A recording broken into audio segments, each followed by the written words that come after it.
Sort of long ago in a galaxy not so far away, a young gaming pixie received an awesome Christmas gift. Her very own personal copy of the game Metroid.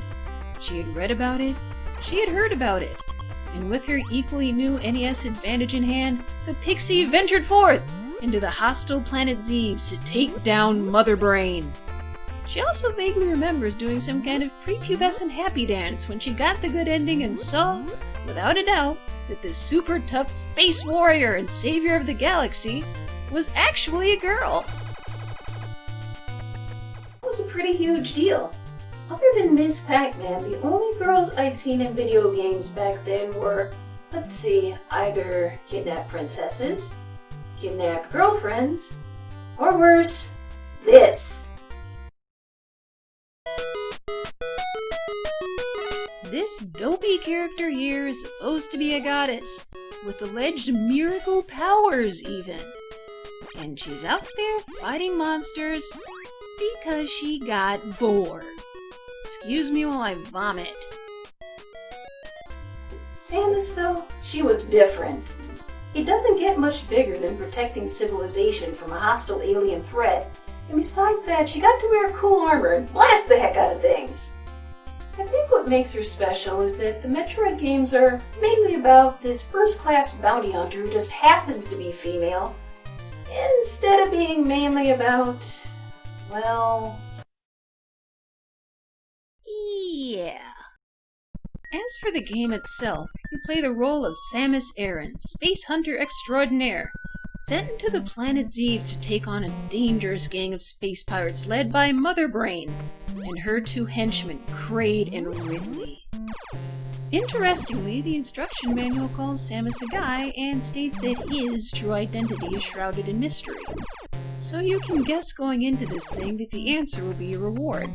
You just might not have thought at the time that he would be a she. Anyway, this game establishes many of the Metroid series' distinguishing features.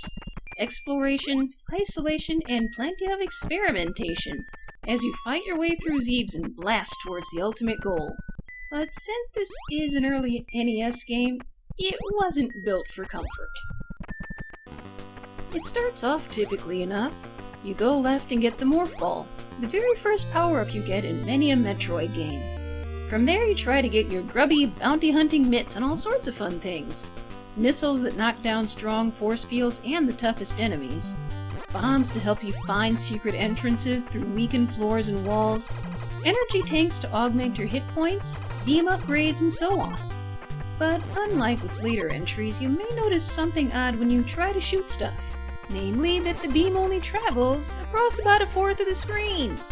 Yes, in this game where you have to shoot to defend yourself, a beam that works like you'd expect it to is only accessible through an upgrade, the suitably named Long Beam. And you can only get it after you manage to find some missiles, which you use to access the thing. All in all, though, that's only a minor inconvenience, since both were fairly easy for me to find by accident. Less forgivable is the fact that you can't duck. Seems like at least one programmer would have said, you know, we've got these little knee-high enemies crawling around. Wouldn't it be useful if the players could, actually shoot them with their normal weapons? Or maybe someone did say that and their supervisor told them, nah, gamers love this stuff, they'll appreciate the challenge. If so, please name the supervisor so that I can send them an angry wombat. Then there's a certain quirk in the game over and password systems. You see, when you restart the game for any reason, you only get 30 health units, no matter how many energy tanks you may have collected, and there are no recharging stations, which means that if you got some tanks, you'll probably spend a lot of time farming before you get back into the game.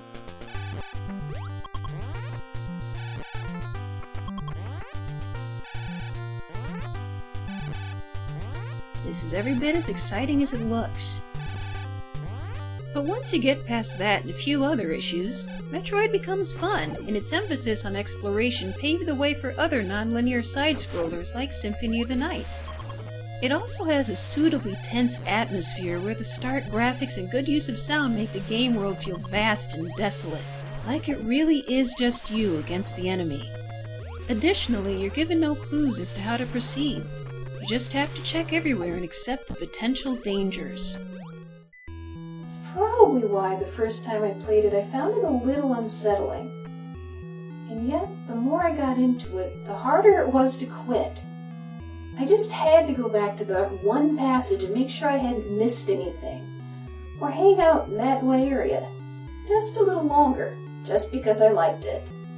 But you never knew for sure what was lurking behind that door. For instance, you might stumble into the gumdrop room in Norfair. Yes, you're probably en route to finding something useful, but more importantly, aren't these platforms neat? Or while you're exploring Kraid's hideout and enjoying the cool theme song, you might run into this.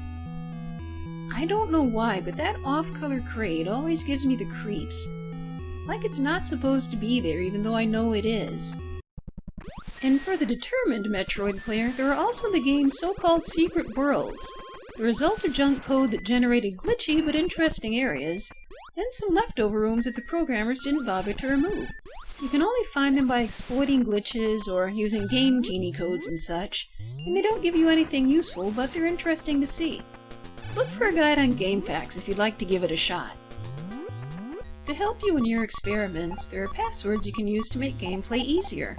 For instance, the now ubiquitous Justin Bailey code starts you off with Kraid and Ridley defeated, and gives you the powerful Wave Beam and most other upgrades, and most famously lets you play as Samus without her armor.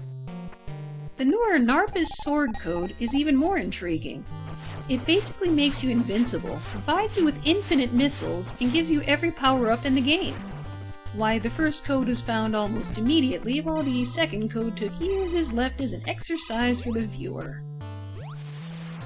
At any rate, I don't recommend using these until after you've won legitimately. Trust me, in a game like this, getting there is most of the fun. I know a lot of people never played a Metroid game until Super came along, and there might be some who never played one until Prime. But this is where it all began, and it's interesting to see how the series has evolved. For instance, this is the original Kraid.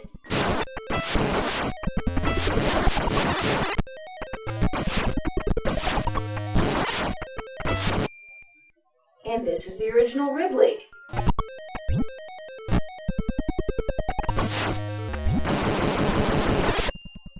Technology, it does a body good.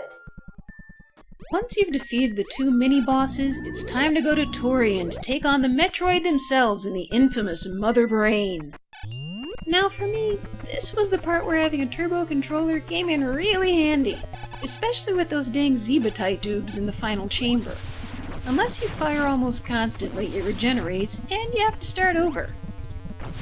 As for the final boss, she puts up an impressive fight for a brain inside a fish tank. You see those little homing donuts flying around? Between those things and the turrets that you can't get rid of, this battle shreds my nerves. Theoretically, freezing some of the donuts helps since no more appear until they leave the screen, but I can never seem to get the timing right. So I just take them out with the screw attack or dodge them as best I can, and whatever I do, I try to avoid falling in the lava to the left. It doesn't kill you instantly, but it is hard to get out of, and if you touch Mother Brain's casing, you'll end up taking damage and falling right back in the very hot drink. Oh yeah, this is it. Yes! In your face, Mother Brain! Now it's time to get out of here before poor Samus is forced into a gruesome early retirement. And no sports fan, the first time I got here, I did not know that was coming. Why, yes, I did end up throwing my controller. Funny you should ask. But really, you have more time than you think, as long as you focus on your jumps and don't let the timer or the music unnerve you. It's just that on that first attempt, when the platforms look so tiny and that corridor seems so endless, it's easy to mess up. But once you do escape, oh man, it's time for a celebration. And depending on your total playtime, you can get one of 5 endings. The you suck ending, the okay ending, the decent ending, the good ending,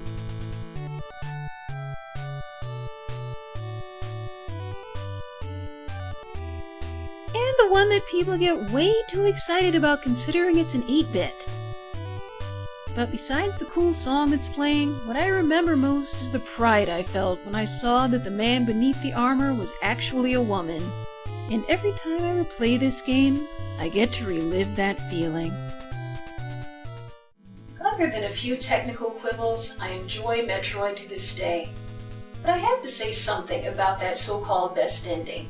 I mean, by the time you see it, you've probably already seen one of the two that shows Samus is a woman. It's not like you need more proof, so putting her in a bikini is just completely gratuitous fan service. Happy holidays.